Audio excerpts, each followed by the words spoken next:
ಯುವ ನಾಯಕರಿಗೆ DK Shivakumar ಮಾರ್ಗದರ್ಶನವಿರುತ್ತದೆ. DK Shivakumar ಇಲ್ಲದಿದ್ರೆ ನಾನು ಅಧ್ಯಕ್ಷನಾಗ್ತಾ ಇರಲಿಲ್ಲ. ಡಿಕೆ ಶಿವಕುಮಾರ್ ಅವರಂತಹ ನಾಯಕರು ಸಿಕ್ಕಿದ್ದು ಅದೃಷ್ಟ.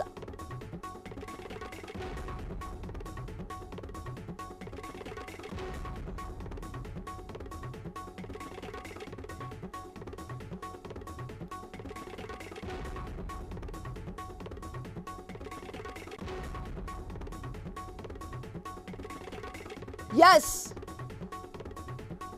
ಡಿಕೆ ಶಿವಕುಮಾರ್ ಅವರನ್ನ ಹಾಡಿ ಹೊಗಳಿದ್ದಂತಹ ನಲ್ಪಾಡ್.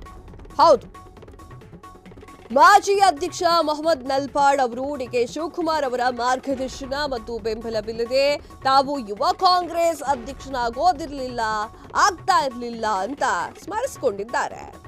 ರಾಜಕೀಯದಲ್ಲಿ ಬೆಳೆಯಲು ಒಬ್ಬ ಒಳ್ಳೆಯ ನಾಯಕನ ಅವಶ್ಯಕತೆ ಇರುತ್ತದೆ.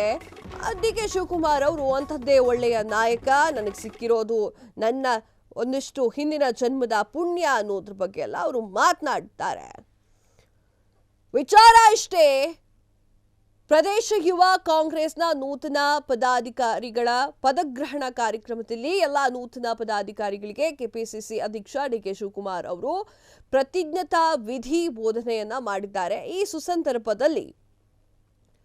ಸುಸಂದರ್ಭದಲ್ಲಿ ನಲ್ಪಾಡ್ ಅವರು ಒಂದಿಷ್ಟು ಹೇಳಿಕೆಯನ್ನ ನೀಡಿದ್ದಾರೆ.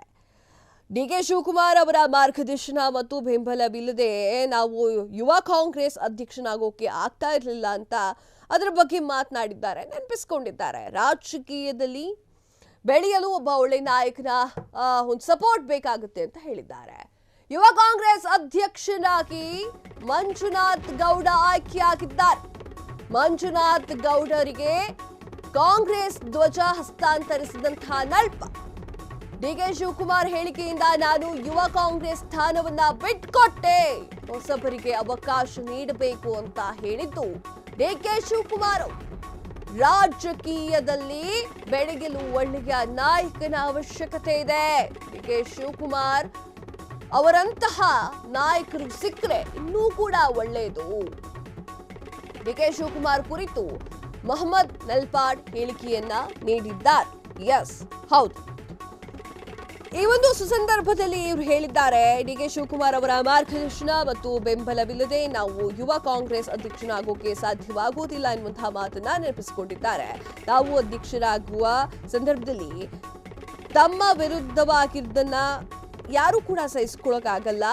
ಸೊ ನಮಗೆ ಡಿಕೆ ಶಿವಕುಮಾರ್ ಅವರು ಹೇಳಿದ್ದಾರೆ, ಹೊಸಬರಿಗೆ ಅವಕಾಶವನ್ನ ಮಾಡಿಕೊಡಬೇಕು ಅನ್ನುವಂತಹ ನಿಟ್ಟಿನಲ್ಲಿ ನಾನು ಮಂಜುನಾಥ್ ಅವರಿಗೆ ಅಧ್ಯಕ್ಷ ಸ್ಥಾನವನ್ನ ಬಿಟ್ಟುಕೊಟ್ಟಿದ್ದೇನೆ ಅಂತ ಹೇಳಿದ್ದಾರೆ. ಒಗ್ಗಟ್ಟಿನ ಒಂದು ಮಂತ್ರವನ್ನ ಯಾವತ್ತೂ ಕೂಡ ಜಪ ಮಾಡ್ತಾ ಇರಬೇಕು ಅನ್ನೋದನ್ನ ಡಿಕೆ ಶಿವಕುಮಾರ್ ಅವರು ಹೇಳಿಕೊಟ್ಟಿದ್ದಾರೆ. ಆ ಒಂದು ನಿಟ್ಟಿನಲ್ಲಿ ನಾನು ಖುಷಿಯಿಂದ ಸ್ಥಾನವನ್ನ ಬಿಟ್ಟುಕೊಟ್ಟಿದ್ದೇನೆ ಅನ್ನೋದ್ರ ಬಗ್ಗೆ ಮಾತನಾಡಿದ್ದಾರೆ. ಹಾಡಿ ಹೋಗಲಿದ್ದಾರೆ ಡಿಕೆ ಶಿವಕುಮಾರ್ ಅವರನ್ನು.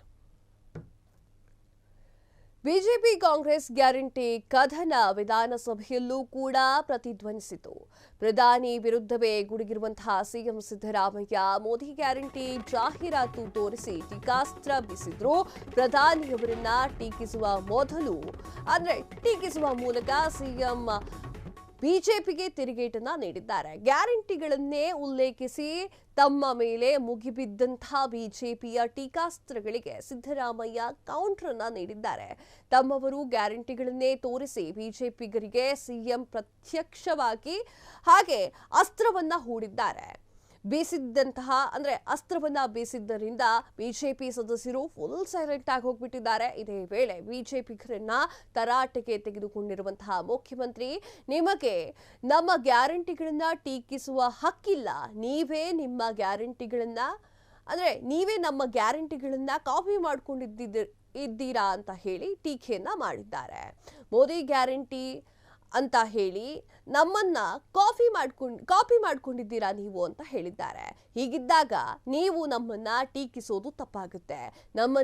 ನಮ್ಮ ಗ್ಯಾರಂಟಿಗಳನ್ನ ಟೀಕಿಸೋದನ್ನ ಮೊದಲು ಬಿಡಿ ಅಂತ ಹೇಳಿ ವಿಧಾನಸಭೆಯಲ್ಲಿ ಬಿಜೆಪಿಗರಿಗೆ ಸಿಎಂ ಸಿದ್ದರಾಮಯ್ಯ ತಿರುಗೇಟನ್ನ ನೀಡಿದ್ದಾರೆ. ಕ್ಷಣ ಕ್ಷಣದ ಸುದ್ದಿಗಳಿಗಾಗಿ ಫ್ರೀಡಂ ಟಿವಿ ಸಬ್ಸ್ಕ್ರೈಬ್ ಮಾಡಿ, ಲೈಕ್ ಮಾಡಿ ಹಾಗೂ ಫಾಲೋ ಮಾಡಿ. ಹೊಸ ಸುದ್ದಿಗಳ ನೋಟಿಫಿಕೇಶನ್ಗಾಗಿ ಬೆಲ್ ಐಕಾನ್ ಮೇಲೆ ಕ್ಲಿಕ್ ಮಾಡಿ.